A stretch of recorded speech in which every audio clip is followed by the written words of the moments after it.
Mas é 12 anos. Boni blo legidi boeji a hontenti pia. Bodo mini khaji. Maka khaji dia kona sutra. Monsieur Kenom est homme dans l'état civil. On ba mana me khole ye mo bitu bo ho. On ba mana simo ana inde bono venumi. Folo Gozo, c'est un artiste, rappeur, chanteur, auteur, compositeur et membre du groupe RDS. Donc 5 albums en groupe à son actif, plus un album solo et une compilation. Il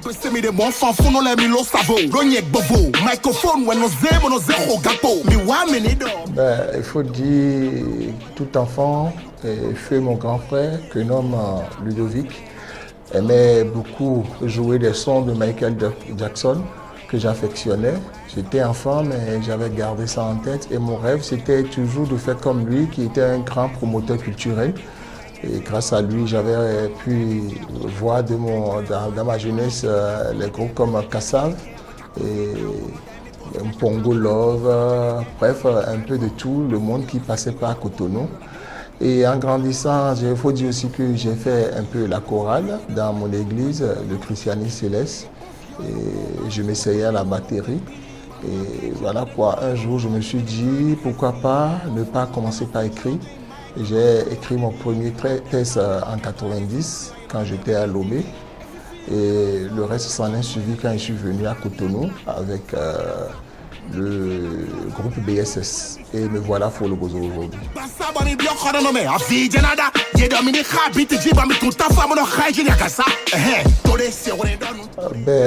Les atouts, c'est que nous avons de la matière, nous avons des artistes très talentueux. Pour preuve, jusqu'en 2015, nous tenions la dragée haute musique urbaine parlant. Nous étions très respectés dans la sous-région. Cotonou était le carrefour du rap africain parce que presque tous les rappeurs africains et les artistes urbains venaient ici sur le hip-hop campé. Et c'est pas depuis 2015, il y a quelque chose qui a commencé par flotter. Et un peu du lacisme de notre part et aussi il faut compter sur le fait que les réseaux sociaux et le développement des TIC ont amené, en tout cas, et c'était un peu trop brusque, peut-être à mon humble avis, pour la musique urbaine béninoise. Et il faut dire aussi que nous n'avions pas une politique d'exportation de notre musique vers d'autres pays. Et c'est comme si quand on va dans... il m'est arrivé d'aller faire des concerts à l'extérieur. Et on me posait surtout la question, mais vous êtes béninois, les béninois ne savent pas rapper aussi bien. Donc voilà, des fois c'est avilissant. Mais comme on dit, un travail se fait. Donc l'atout, c'est que nous avons la matière. Les difficultés, c'est que nous n'avons pas une politique adéquate pour pouvoir exporter nos talents et notre savoir-faire.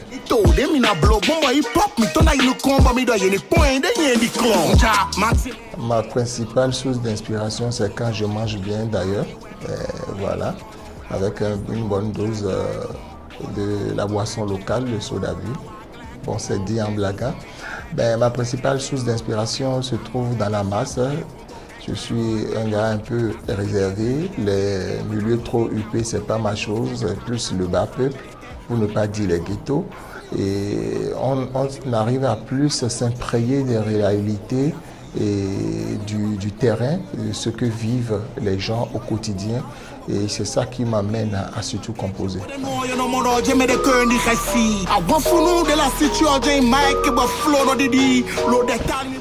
C'est un concert sur Dakar et on devait y aller. L'invitation venait du palais de la présidence. C'était en 2008 et on avait les billets d'avion. À chaque fois qu'on voulait embarquer ou les pneus de l'avion avaient un souci, ou c'est le tableau de bord, ou c'est l'entrée du kérosène. Bon, en tout cas, je ne suis pas technicien, mais il y avait toujours un problème technique qui nous empêchait de voyager. Et c'est la troisième fois qu'on est allé à l'aéroport, on rentrait à la maison, qu'on nous a appelé de Dakar, on nous faisait comprendre que il faut venir, il faut vite venir parce que le lendemain, Busta Rhymes se prestait. C'est là, j'ai su en fait qu'on était sur le même festival que les plus grands noms de la musique américaine, en l'occurrence Busta Rhymes, Rick Ross, Wyclef Jean, il y avait James et un peu de tout dans le monde, de tout ce qui marchait, tous les artistes qui étaient vraiment à la mode.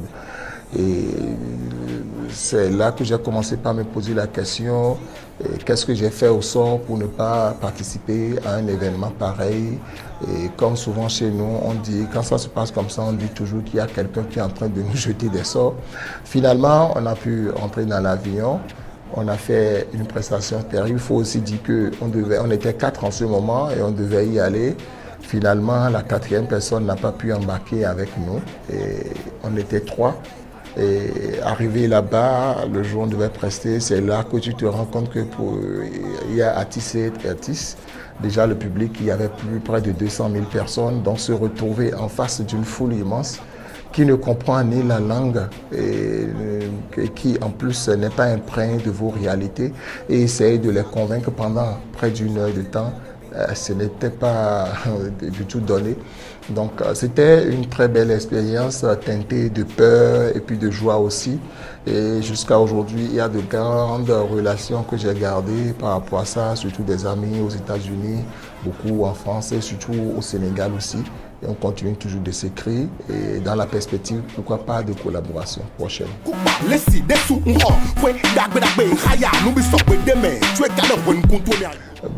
Dis, la plus belle réussite, c'est quand j'ai sorti la première compilation rap du Bénin qui s'appelait Gampo. Et en cette période, personne n'aimait le rap au Bénin. C'était une musique de voyous. La seule chose que les gens nous reconnaissaient, c'était qu'on était suffisamment instruits et qu'on ne véhiculait pas de messages tendancieux, haineux ou peut-être incitants à la violence ou à la débauche. On ne fumait pas, bref, on était en apparence des garçons exemplaires. Donc pouvoir sortir une compilation qui pouvait faire l'unanimité, c'était vraiment le parcours du combattant. Et quand j'ai pu finir la compilation, et malheureusement, il fallait honorer un voyage pour l'album du groupe dans lequel j'étais. Donc la promotion de la compilation n'avait pas été faite comme il se devait. Mais malgré tout le temps passé à l'extérieur, revenu sur Cotonou, grande fut ma surprise de voir que ma compilation était l'album le plus prisé de la période. En l'occurrence, un son qui s'appelait Toubidje, qui était joué sur toutes les chaînes télé et radio, et grâce auquel même tous les plus grands concerts étaient remplis et à craquer. Donc, je me rappelle de ça comme un très bon souvenir.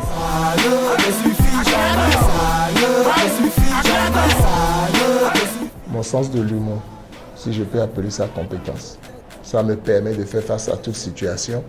Ça me permet de gérer mon humeur parce que je suis quelqu'un un peu trop impulsif et nerveux de caractère. Ce n'est pas bon pour ma tension artérielle. Donc il me faut rire de toute situation et tout transformer en blague.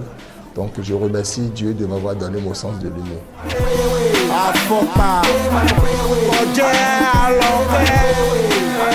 Mon rêve, c'est une musique qui puisse encore traverser les frontières comme du temps de Polyrythmo où on rentrait au Nigeria.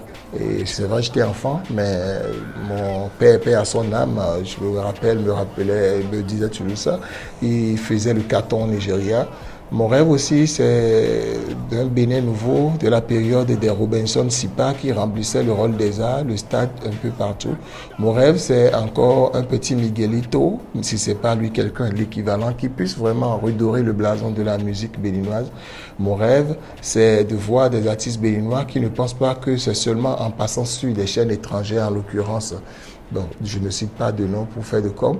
Et des chaînes étrangères, c'est ça qui ferait de vous de grands artistes. Mais plutôt la recherche et puis se dit toujours qu'on doit être fier de son drapeau, fier d'être 229.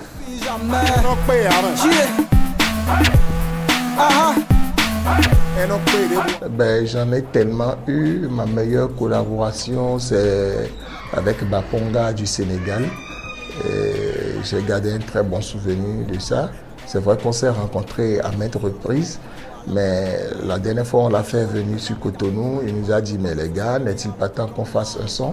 On a fait le son, c'est vrai qu'on n'a pas vraiment fait la promotion, mais je pense qu'un de ces deux, et si Dieu le veut, on pourra fouiller les archives et faire une promotion parce que artiste un jour, artiste pour toujours, même à 80 ans, tant qu'on peut se lever, on pourra toujours dire qu'on est artiste et chanter. Césaria Evora était une preuve vivante de ça. Je t'ai tout donné, je t'ai tout donné. Mon plus grand rêve, je ne sais pas, je ne peux pas dire malheureusement, j'ai toujours rêvé de chanter avec R. Kelly, mais voilà qu'il n'est pas dans des prédispositions pour satisfaire ce rêve pour le moment. Mais bref, est-ce que j'ai des rêves sur le coup? Je suis un artiste complet et pour le moment, je me dis toujours, bref, je rêve de chanter avec tout le monde. Voilà.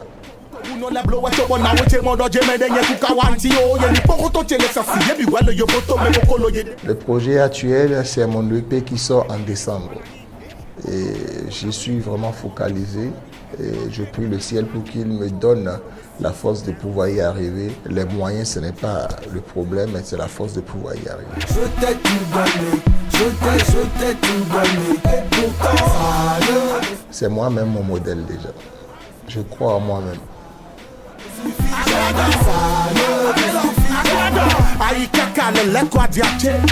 Je l'ai déjà dit, c'était le Festman au Sénégal, c'était le plus grand et le plus mémorable.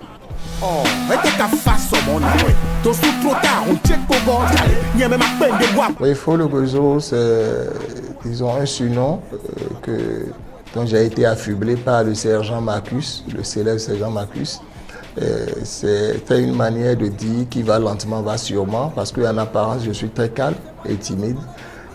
Mais chaque fois que je veux atteindre un objectif, je vais toujours à fond et je réussis toujours à atteindre l'objectif. Et c'est vrai que le parcours est souvent semé d'embûches et la plupart du temps, on ne voit pas où je vais, mais finalement, j'atteins toujours mon objectif. Donc, c'est lui qui m'a dit Folo Gozo et je crois que après j'ai fait un son avec Paolo Shirazi, très célèbre du côté des États-Unis, un grand arrangeur et un ghostwriter au niveau du state. Et on a fait un son qui s'intitulait On est non. Et ça a fait le carton sur Africa numéro 1 en ce temps. C'était en 98-99. On avait la jeunesse au corps, bien sûr. Et donc voilà, Folo Gozo était né.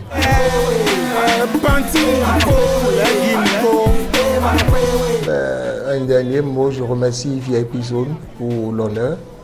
Et à tous ceux qui m'écoutent ou bien qui me regardent à cet instant, je leur dirai toujours, croyez toujours en vous-même, foncez, allez de l'avant. Rien n'est facile dans la vie. Quand on s'assoit, on espère le bonheur, que le bonheur descende sur soi. On va attendre longtemps. Donc il faut foncer. Seuls ceux qui travaillent ont toujours le bonheur au bout du chemin. Big up.